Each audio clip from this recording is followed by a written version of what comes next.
tukwaniza ku program obuzibide extra one ku Agda live nange musajja wa kabaka Sserwanja Rogers tebitenga omuzade kazana program eno unaku olwaleero twagala okutunulira omuntu ow'enjawulo mu kisabe ky'amawulire naddala otuuka ku nsonga z'okusoma amawulire mu lulimi Olungereza n'oyogera n'otolenya linnya Sserwanja, definitely that is food without salt. Naku olwaleero tukuleetedde Solomon Sserwanja abangi bamanyi nga Uncle Solo. Tukusaba tereera okkalire bubya otunuulire wamu naffe nga tuyogera n'omwami Solomon Sserwanja. Nsanyuse nnyo okulaba mukulu. Ssebo nange nsanyuse okuba wano. Nze Ssenkubuge Rogers. Ssenkubuge Rogers ye amanyika ku Agda live okusinga. Naye omuntu whenever you mention the name Solomon Sserwanja oli addukira birowoozo bidduka butereevu mu kisaawe ky'amawulire. Kyanjawulo ki ky'olina ku balala ekikufudde ekyo ky'oli mu kisaawe ky'amawulire? Kozi nsanyuse nnyo mwebale nnyo kumpakakisa kubeerako ku Agda live olunaku lwaleero era abalabi baffe abalungi njagala obbalamusaako. Maze emyaka 13 mu kisaawe ky'amawulire nga kuliddemu nkoze ebintu ebyenjawulo bingi. Natandika oza gye nvudde wange atandikira ku radio. Waliwo omuwala yali afuwa oluzungu bamuyitanga Becky, ayogera naye nga ngamba nakula ne jjajja wange. So jjajja nga Jjajja yali amanya Olungereza? Jjajja si nnyo.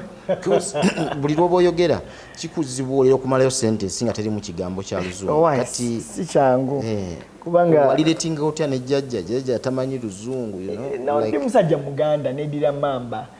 Bulijjo olina musajja Muganda? Manya binenge gy'oyogera mu Luzungu. You know, you leave all people wondering. No, ndi musajja Muganda nedira mamba. Nawasa omukyala Muganda.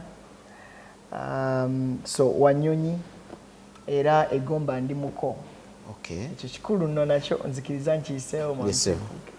So ensonga y'amawulire ngimazemu emyaka 13 era nkoze ebintu byenjawulo nnyo. Ndi musanyufu nti wadde namaliriza amawulire gano naye bingi nnyo byembifunyemu. Nina engule ziringa 28 zempangudde mu kisaawe ky'amawulire 5 kwezo ziri global. Nkoze stories ez'enjawulo okutwaliza wamu era nkoze stories nyingi nnyo ezikyusizza eggwanga. Nkoze okuddayo ku ekibuuzo kiwambuuziza nti kiki kyenkoze ekyenjawulo okumanyibwa bwe nti nze ndowooza buli munnamawulire ayina kyayina okufokasinga on. Nti woba nga oripotinga mizannyo beera ku ekyo kikugukemu kisomeeko obeere point of reference nti buli muntu ayogera ekigambo sport alina kugamba nti Ssenkubuge gy'oba olaga oba okitegeera. You become an authority in that area of specialization. In other words, toyagala kumanya ka sport katono atodde ku music naye tomumanyi bulungi, tuleete ate eby'obufuzi nabyo tobitegeera, ate twogere investigations tobimanyi, kweganga oli buli kimu. Problem y'abannamawulire leero bakutuma ku police press conference leero enkya ne bagamba genda ku parliament. Nova ku parliament enkya ne bagamba waliyo sport nayo n'ogendayo. N'ekyo nze nzikiriza mu nsonga y'okubeera ngo specialized. Waliwo ky'oli specialized in. So kikulu nnyo omuntu yenna okubaako n'ekyomanya n'okikugukamu. Very important. Nti oba osazeewo okubeera munnamawulire reportinga ku by'obufuzi olina okubimanya, olina omanya ki ekigenda mu maaso mu ggwanga, olina okusoma ku by'obufuzi. Osoma obutabo bumeka ebyobufuzi? Weeyongeddeko ki? I keep saying, what have you invested in the head? what makes you an authority in something kyekikufuula nti oli mwatuukirivu mu nsonga eyo olina otwala obudde ne wennyika mu nsonga eyo nonyikira nti kusaba ne batukubuuzizza nti ekintu ky'obufuzi woba okyogedde buli muntu ajja gamba kituufu.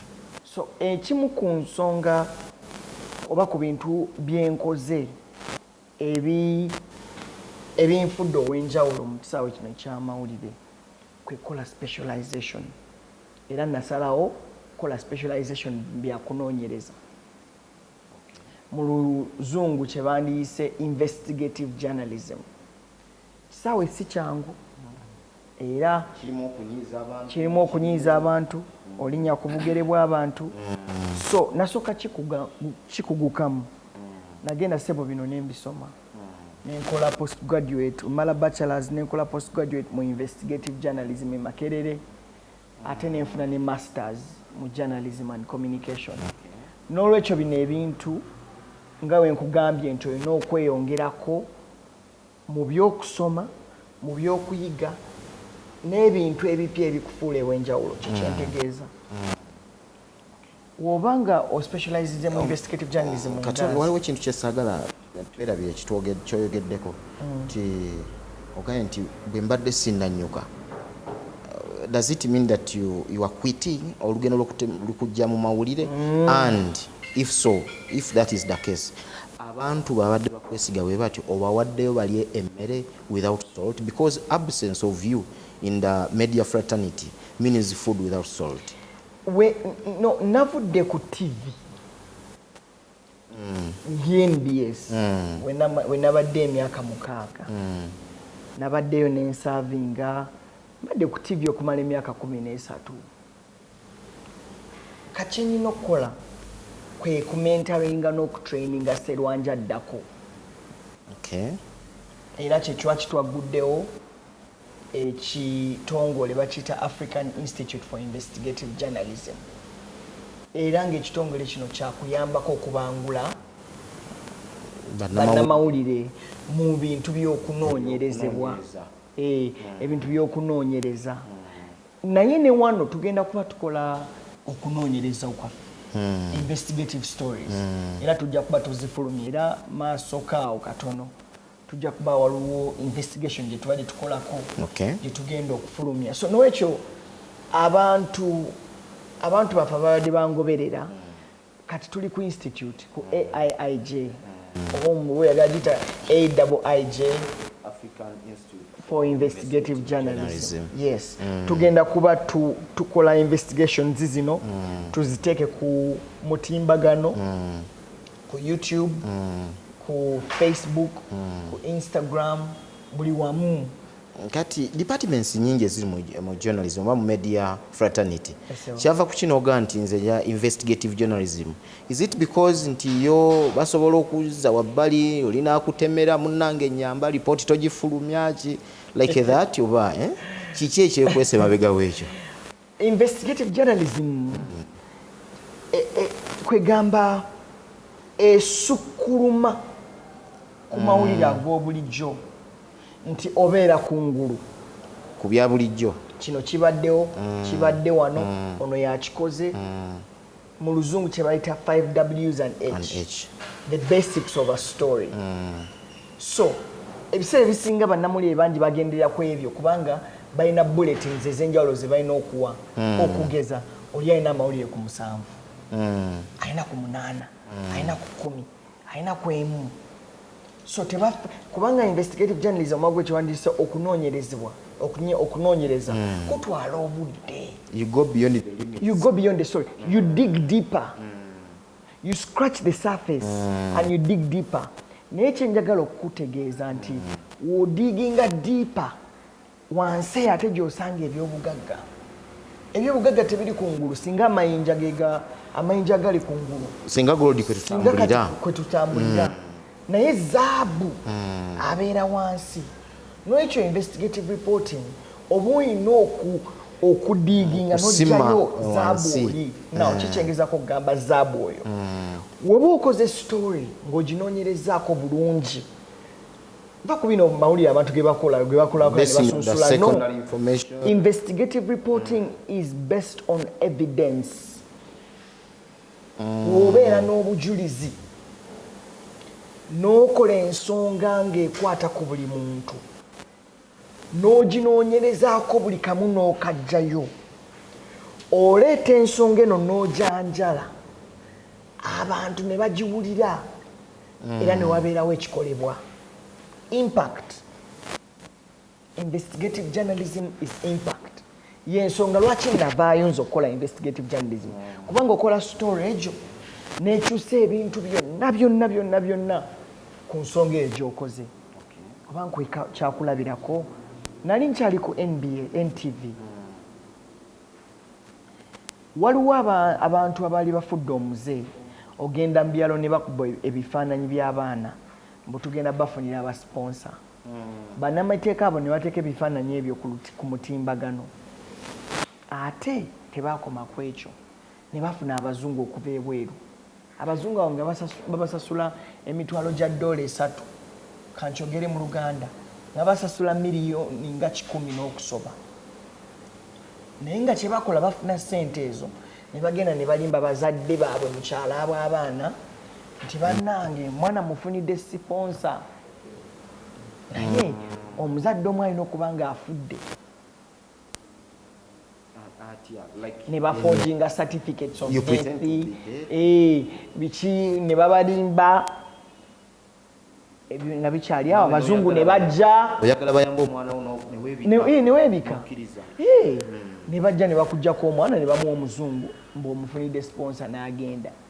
Abazadde kye bataategeera nti abaana abo baali babatunda naye nga bakozesa etteeka kyewandiyise lacuna in the law, the grey area in the law nga teriri clear, etteeka nga teriri clear engeri abaana Abannayuganda gye babatwalamu ebweru bwe kyewandiyise mu Luzungu adoption and legal guardianship. N'ekyo twavayo ne tunoonyereza ensonga eno ne tuginoonyereza wano ne tugenda n'ebweru ne tukomawo ne tukola story neefuuka nnene.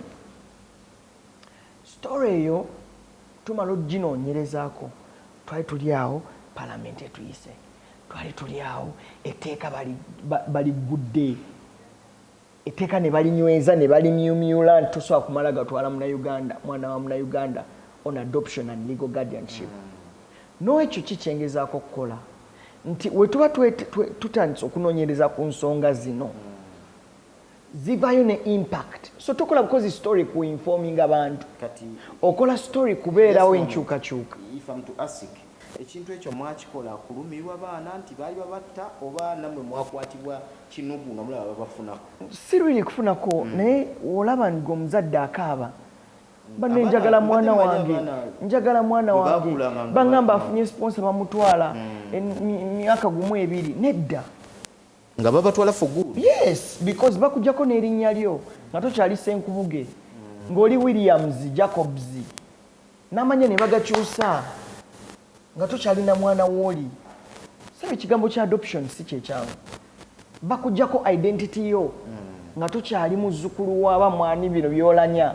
Nedda ssebo oba otandise kulanya mu bazungu ndi muzzukulu wa George William nga tokyali wampeewo, ng'oli muzzukulu wa George William ndi muzzukulu wa Smile McNally Donald abo bonna nga tokyayogera mpeewo. Alright, bwe tuvaayo ku kateni oyogedde n'ogamba yo activities ziri ku national level n'ogazimu ziri ku global. Mulundi ki ogusooka okubeera ng'oli ku international scene like ku international media babonoga nti media houses singa obunene gye wali obaddeko media house ki era ddi? Ndowooza yandibadde media house BBC.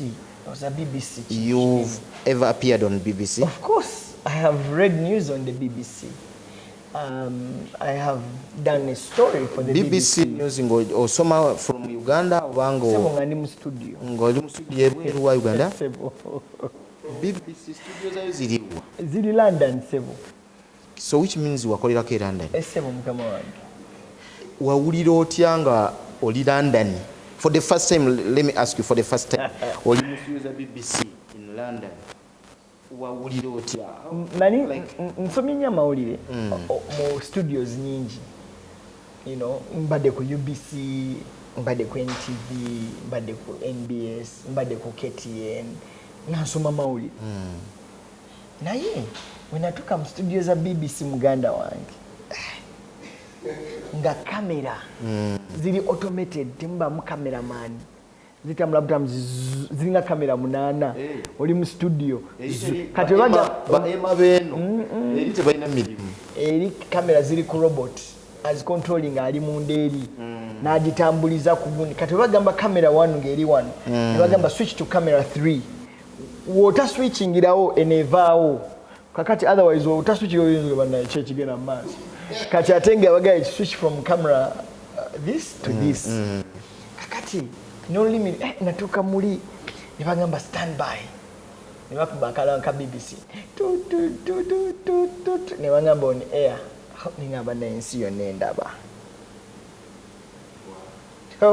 ningamba mukama tonvaamu tusawa kumpanike eno yonna nondekanengwa munaye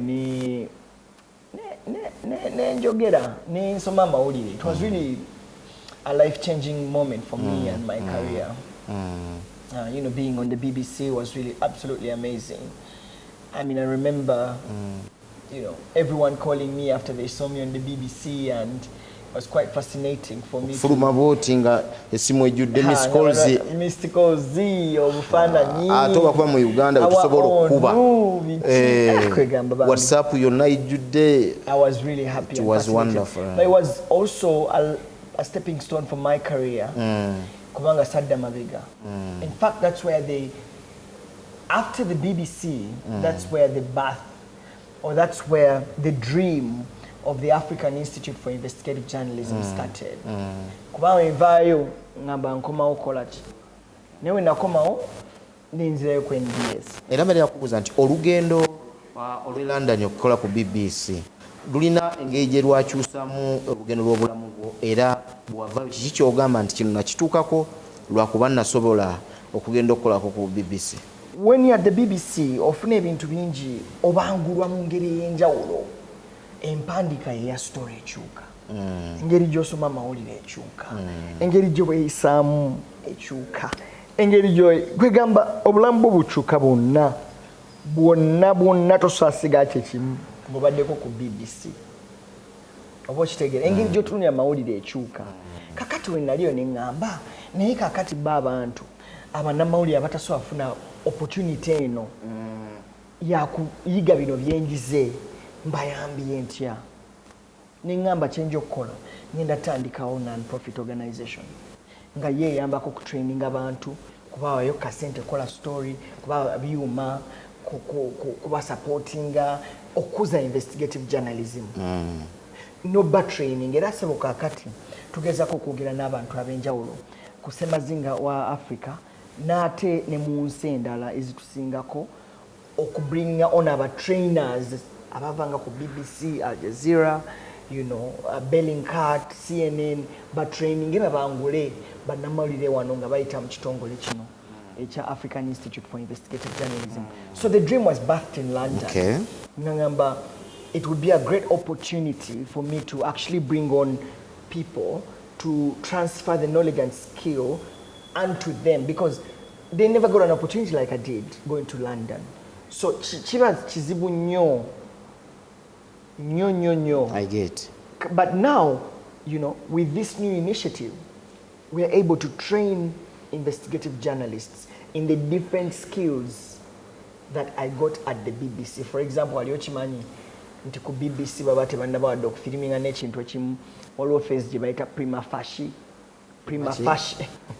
Luzungu naye nege jogamu oluzungu era obedda natidde ddala nga nti abatugoba episode nga yakubanywa nti awo yali ategeeza kino atogambye eki prima facie. So prima facie in itself kitegeeza nti waliwo evidence nti kino kisoboka kangeze onoonyereza ku Senkubuge naye nga tonaba mufiriminga olina okunoonyereza abeerawo asulawa akola ki naye nga tonna firiminga wadde n'ekimu n'omanya nti Ssenkubuge kati ono womukwata bwenti nga tonna wadde okufiriminga oba okitegeera so n'ekyo waliwo ebintu bingi nnyo bye nayiga abantu abalala bye batamanyi so nengamba wenteekawo organisation eno enaayambako okubangula bannamawulire ab'enjawulo okufuuka abatatumuufu ba Ssenkubuge batandika okukola investigations mu maanyi gaabwe ne experience entini gye balina nti Ssenkubuge oyinza okunoonyereza ensonga n'ogibeerako n'ogamba nze Ssenkubuge olunaku lwaleero ngenda noonyereza ku ssente ze bawa Gomba district ssente ezo zirazeewa era mbadde wano nga neebuuza ne ngamba kakati mmwe ng'aba investigative journalism kati ate mmwe munenoonyezaako mutya ku bino ebigambibwa nti ate ssente ze mukozesa wano mu kitongole ate muzijja mu gavumenti ssente zino teziva mu gavumenti simanyi ekyo kijje naye tetufuna ebitongole byonna ebisinga nedda ssebo kati mu gavumenti gye muzijja nedda ssebo kusaawa nti tunafuna ssente kuva mu gavumenti twebeererawo naye ne tufuna ne support from development partners and philanthropists.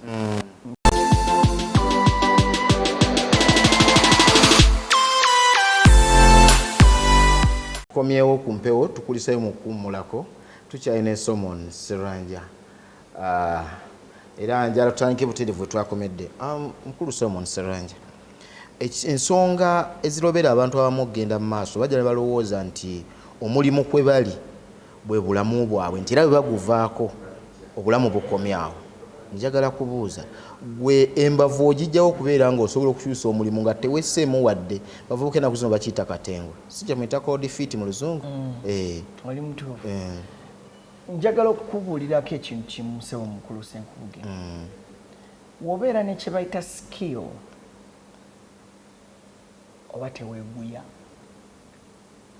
is it a good skill wobeera ne kye bayita skill teweeguya era toswasula njala kanku ekyokulabirako omuntu amanyi kamera amanyi ogioperatinga amanyi okola video editing oba amanyi okola graphics newaava wano nava ku Agda live tajja kufa ajja genda eka aguleyo kamera bw'ava ekiwatule n'agenda ekasanga ti mumunoonyayo era ekasanga mujja ne mumunoonyayo ate nga consultant n'ekyo omuntu obeera ne skill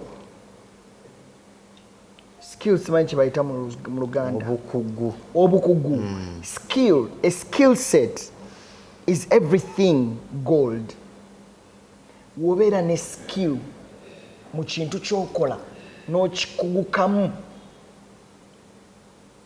oba toswasula njala era oba tokya kugoba n'ekyo abavubuka abali eyo skill ki gy'olina nti nakozesa jagama wemba mugoba yomuleke oba waba agina sebo togenda katukwongeze okitegeera nti woba ne skill weeyo nti mwami Ssenkubuge obanga gwasinga best presenter wosalawo n'ova ku Agda live olwo omuntu omulala ayinza okutwala omuntu akola graphics they can do it without always Agda cameraman they can go and do camera work elsewhere lwekyo omuvubuka olina skill ki gye weenyumirizaamu oba osuna gita gikuguke mwosukulume nti newe baba bakugobye mu bandi eno jagenda mu bandi endala oba okitegeera so ekyo kimalamu ebitengotengo nti wemba ne skill everyone would want and run for my skill exactly oba okitegeera kitegedde nti kusaawa eno Messi weyagamba nti ava ku Barcelona Man City PSG bonna baali bamwagala ate nga wabbeeyi ate kineewuunyisa nti ye yavuddeyo akaaba naye ate gweovayo tokaaba not even a single drop of tear muganda wange singa omanya amaziga ge nakaaba ekiro kyenava ku NBS I felt like I didn't cry really because I was leaving NBS I entered in my car and cried. But I was crying because I felt like I was moving away from television, a job I had done all my life. There's a difference between that. Messi had been at Barcelona since he was 13. So all he knew was Barcelona. So he had an attachment to it. It was his career. So when he left Barcelona, he felt like he was walking away from... He in fact said, I don't want to leave. And you had to... Because he feels like he was moving away from something that was part of him. Naye Messi, zileyo ku nsonga ya skill. Aina skill. He's the best footballer. He has won the Ballon d'Or so many times. Watch it again. Naye aina skill. Eyo skill, niwe ava ku Barcelona, tajja sulanjala. Ali ku PSG. PSG niyo salawo mugamba nti genda. Another club will look for him. N'ekyo skill ki gy'olina gwe ng'omuvubuka. Oba okuba block agikube. Paka omusajja akuba block oyo. Yes. Gikole ng'oyawukanako ku bana. Woba olina restaurant, ng'olina customer care. Ngo skill yo yakubeera customer care. Ng'omuntu ayinga agamba nti omwami Kamange nsanyusa okulaba. Tulirako wano kachai kamata oba kakalu. Akakalu kuliko omujaja naki oba ki. That extra touch, the extra effort that you invest to grow your skill pays off. N'olwekyo kyenjagala ngazeeyo ku kibuuzo kyo nti lwaki tewatya? Because I have a skill. A skill that attracts more people, new people at all times, time after time. Anytime. Okay. That skill. All right. My second last question. Media fraternity in ebbanga lyogibaddemu. Challenge ki gy'ogamba, because I can't call it a problem, but just a challenge. Challenge ki gy'ogamba nti this is my biggest challenge I've ever met in the media fraternity? Well, I think the space to do what you want to do. I've been in newsrooms where I have wanted to do an investigation and I can't do it. Why? Because maybe the media house won't allow, or maybe there's the invisible hand of the state, or there's so many people who in a way don't want you to do that story. And when someone takes away your independence, they have taken away a part of you. Imagine waking up in the morning and you have to censor what you have to say.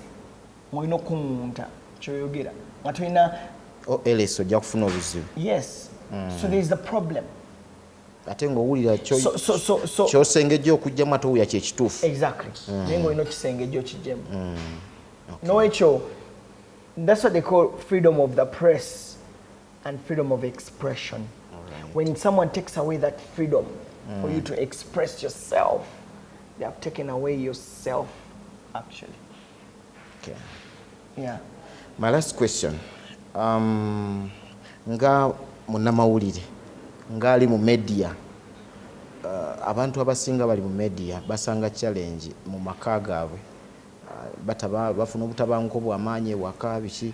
Negwe each time you talk about Vivian, which means you have Vivian and she has Solomon. Now, kati gwokiza nnyo otya okubeera nga, kubanga many people are seeing you ku mutendo gw'ensi yonna, naye gwe okikola otya okubeera nga osigala ne Vivian, era bw'osigala ne Vivian ofiirwa oba tofiirwa? Omanye ekyebbeeyi kyennyina, ekyebbeeyi ekiva eggomba. Mukama yampa omukyala antegeera, ampuliriza, n'angumiikiriza. I think the third one is the most important thing. In English we call it accommodative. Someone accommodates you with your weaknesses. With all your challenges, your problems, she always tells me, I didn't marry the good Solomon. I married the you with your good and bad. So, full package. Ebirungi n'ebibi. Byonna byange mbisitudde byange. Sigera kujjako birungi ebimbi kanyuga eri nedda. nokyangumikiriza nnyo. She has really been supportive throughout my journalism career. She's gone to the prison for me 3 times. She's been there. She's been my strong foundation. She's been my anchor. She's encouraged me, telling me, you know, she's told me, wake up, we need to do this, let's keep moving, let's go on. You know, she's been my best friend. She's been the mother of my children. She's an amazing woman. She's my friend. And, you know, and I have never, you know, yesterday I was telling her, up to now I can't believe I have you. And she's like, you've told that to me for the last 13 years. And I have told her, I can't believe you are in my life. So I'm super excited that 13 years we've been married, been together, we have 4 beautiful children. And we're celebrating our anniversary on the 22nd of August. Yeah, so it's going to be an amazing time together. So she's really been a supportive person. And I can tell you, you know, BBC, CNN, BBC, KTN, NBS, NTV, UBC, whatever. Nesinga maije navanga nyambala agasati aganene gali kumpi tamuwano okitegeera nga gusati ogwambalane gwawe naye nakugumikiriza ngamba college esati tugende bagikendezeeko tugitwala ku kyalani ne bagisala ne baddamu munonyigamu namunogayo mu kyala ne bagikendeeza gamba ki naye naaba naawe through it all. There is nothing as humbling as being with someone who was stuck with you when you didn't have, when you were nothing, and she's stuck with you. You've become a star, become an icon, and she still says, hey, still my man. Okay. You know, so for me, I think she's right. She's an anchor. If it is a boat, but if aliato yenkasi. Sinkasi. Anchor nchitentya. Echikwate obenanga. Kasite kwata bwet. Omuyaga newe gujja gutya. Ngekutte. Bote yinzo genda bweti netevaawo. Muluzungu ndoza it's an anchor. Ejikwata namayingo negaba abantu kunyanja tulikoyesa bayita ennanga basiba kumugwa nasuulayo ne basudde ennanga. That's it. Abazungu bo balina ebyuma biringa bina babitekako amannyo ne bakikanyuga ekyuma kasita kiruupinga wekiti nekikwata booti eyo n'omuyiga ne gujjanga negenda waggulu tevaawo awo ekomawo. So Vivian nanga yeryato lyange tweyanza ekisembayo. Lastly, message kijowa abavubuka bangi abali abagala okubeera kikyoli, and I'm telling you lwakuba nti tosobola kubeera exposed ku ideas oba thoughts abantu zebakuyinako. Abantu bangi twagala okubeera nga gwe. Njagala baweeyo message abavubuka naddala abakyezimba bagala okubanga bwoli olwaleero. Koza abavubuka njagala obbabulira bintu biringa 2-3. Ekisooka oyina okwefaako. Woba oyina skill gyongereko. Oba omanyi okusuna ennanga genda ogisome, genda ogiige, obeere n'abakugu. Oba okuba bloka genda kwakusingako. Oba okuba kamera tandika olaba YouTube engeri okuba otya kamera white balancing otya kamera kwegamba obeere n'obukugu bwona weeyongereko tosigala nga wooli. Simanyi bukugu ki bw'olina naye obeera ne skill gyongereko. Ekirala olina okumanya nti ne oyina okubeera n'ebitabo. Banaye kanjogere ku bitabo munsonyiwe. Muddeeyo musome. N'obeera ne skill etya nti omanyi okuba kamera CNN ngewa abantu emirimu naye nga bare minimum ya P7 for you to apply ogenda okompeting nga temunabagenda mu practicals woba toyina P7 tebajja kuteeka ku list sina kindi tonabafuna kakisa kalabalaga nti banaye yes like nze manyi kamera nolwekyo ddayo weeyongereko ku bitabu totya genda osome P7 oba twakimala okole senior 4 okole senior 6 sina kindi ogende ku university yesu omanyi kamera naye funayo technical institute esomesa kamera oveyo ne ka certificate kajja kuyamba kajja kuyisaawo awazibwawo otuuke woyinza okompetingira nti banaye kamera yino oyise first of all baku highlightinze naye kakati tudda ku practical awo practical gamba practical ebyo nze nanyini kamera nzagimanyi nokyo ddayo osome muvubuka ddayo osome ekirala baani bakwano bo obeera n'abakwano bo nga be bana abaagala okulya ssente abatalina kye bakwongerako ojja sigala awo funayo emikwano kwanayo emikwano ekijja okwongerako. Surround yourself with useful people who will actually support you and your career. Kubanga contacts ezo zofuna ze zijja okukutuusa ku kirala. So byebyo ebintu mbadde njagala okuba sharinga nammwe ng'abavubuka. Kase omwami Senkubuge nkwebaza nnyo nnyo webale nnyo kunkyaza ku Agda live era sebo nsiimye weewaawo sebo tweyanza nnyo tweyanzeege. Twagala okwebaza betutambule nabo okuva gye twatandikidde okutuuka kati. Tubadde n'omukulu Solomon Sserwanja Uncle Sol ng'abasinga bumumanyi. Njagala nnyo okwebaza aba Insight Media olw'okubanga badde ku kamera. Alan Soft Media akwata ekifaananyi n'akitereza n'akituusaako nga kirabika nga bwe kirabise. Nze Senkubuge Rogers Tebitendwa omuzadde tazaawa omweza mu program webuzibire extra wano ku Agda live.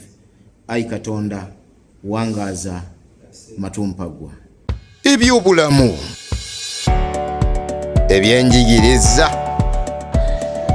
ebyobufuzi, ebisanyusa, ebyemizannyo, agakagwawo, ebyobulimi n'ebirala nkuyanja byonna bisangibwa ku Agda live. Eddoboozi ly'eggomba.